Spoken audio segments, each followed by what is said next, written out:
నలుగురు చూడంగా దీక్ష పట్టి ఏదో 4 ముచ్చట్లు చెప్పి అటెంక ఈడ్చిపెడతాడేమో అని అనుకుర్రు చాలా మంది.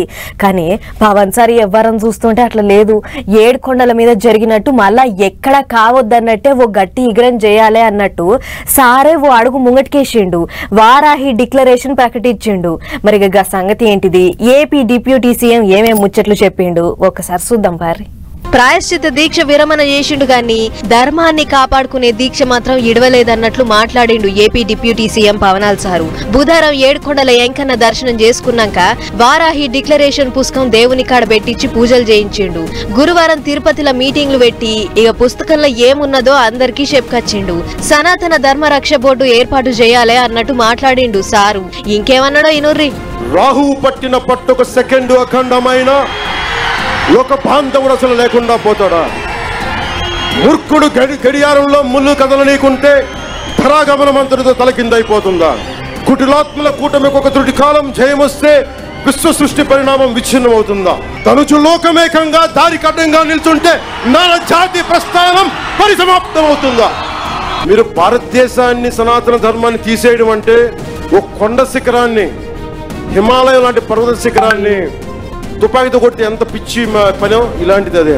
గాదా అన్నట్లు నేను హిందూ ధర్మాన్ని పాటిస్తా, పక్క మతాలను గౌరవిస్తా, మేం ఎవరితో లొల్లులు పంచాలు పెట్టుకోమని అధికారంలోకి వచ్చినప్పుడే చెప్పినాం. కానీ సనాతన ధర్మాన్ని కించపరిస్తే మాత్రం ఊకునే ముచ్చటే లేదన్నట్లు మాట్లాడుకొచ్చిండు సారు.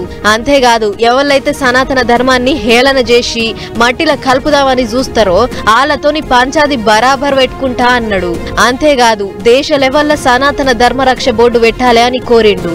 ఎంకన్న గుడికి అపచారం జరిగితే సప్పుడు కాకుండా ఎట్లుంటారు అన్న పవర్ సారు ఎంకన్న స్వామికి కల్తీ నెయ్యితోని నైవేద్యం పెట్టిర్రు అని మేం అధికారంలకు రాక మునిపే చెప్పినాం అన్నట్లు మాట్లాడుకొచ్చిండు. ఈ ముచ్చటి ఇయాల కొత్తగా చెప్పిందేం కాదు, ఓట్ల కంటే ముందే చెప్పినాం అని కూడా అన్నాడు. దేశంలో ఉన్న అన్ని మతాల మీద వంకర టింకర ఎవ్వరు మాట్లాడినా అందరూ సపోర్ట్ చేస్తారు. కానీ సనాతన ధర్మాన్ని ఎగతాళి చేస్తే మాత్రం ఎవ్వరు సపోర్ట్ చేయరు. ఇదేం తరీకా అని గట్టిగా అడిగిండు.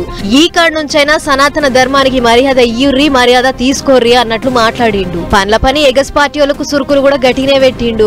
జనం అంతా వద్దంటే వద్దని 11 సీట్లకు పడేసినా కూడా ఇంకా దిగజారే రాజకీయాలు చేస్తుర్రు. జరగవి మానుకోర్రి, ఆయన కూడా మీరు ఇట్లనే చేస్తారంటే ఈసారి ఒకటే సీటుకు పరిమితం చేస్తాం అన్నట్లు మాట్లాడుకొచ్చిండు. మొత్తానికి కుర్చీకి ఎక్కినాక ఆయన మొదటి వారాహి డిక్లరేషన్ మీటింగ్ అంతా సనాతన ధర్మం చుట్టే తిరిగింది.